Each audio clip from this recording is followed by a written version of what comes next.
She likes you but never calls. Ancient Stoics like Ovid believed the cure was actively seeking out her flaws.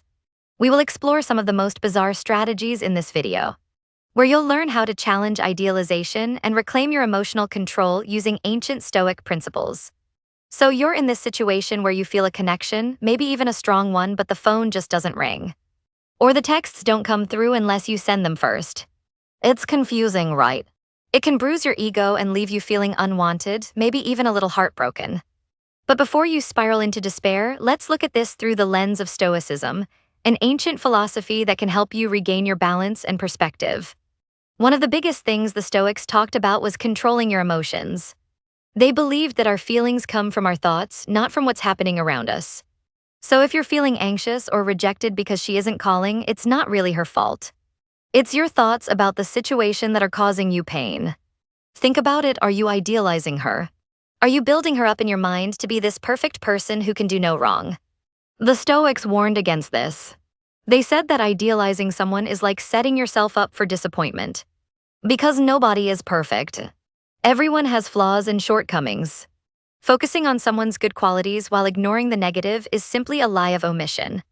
Ovid, a Roman poet and philosopher, even suggested actively looking for flaws in the person you're attracted to. It sounds harsh, but the idea is to bring you back down to earth and see the person as they really are, not as some perfect image in your head.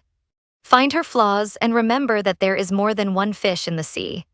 It's not about hating the person or becoming cynical. It's about being realistic and rational. If you see her for who she is, flaws and all, you're less likely to be devastated when she doesn't meet your expectations. You're also less likely to put all your happiness and self-worth into her hands.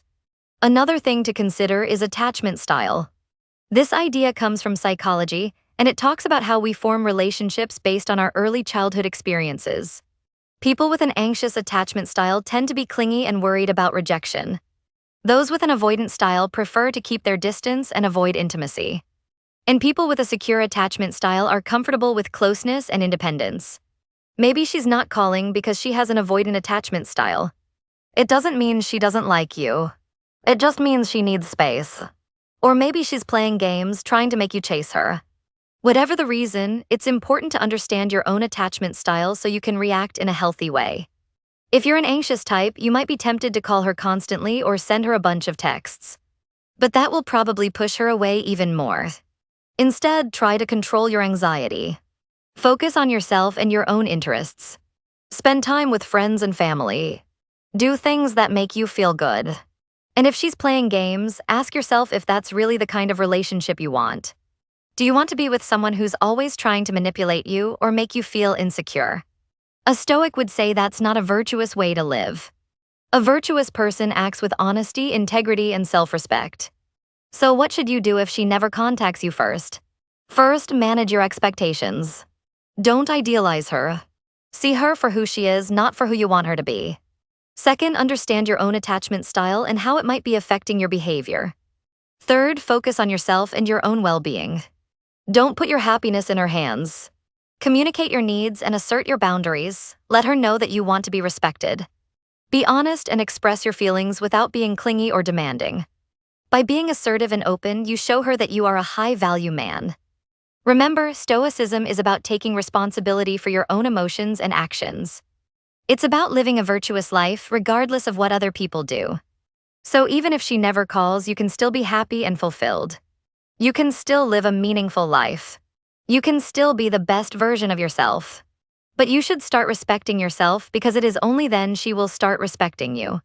Self-respect is an attractive trait to any woman. You are not being cynical or unemotional but virtuous by taking control of your reactions and the way you see the situation.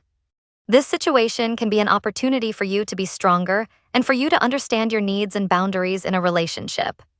Now, if you are a high-value man, do not expect every woman who comes along your way to know your worth. Some might just not be ready for the connection you offer. But remember that relationships are not always romantic. Your family, friends, and acquaintances are people that you can still deeply connect with and share love with. Of course, all of this requires courage. It takes courage to be vulnerable, to be honest, and to assert your needs.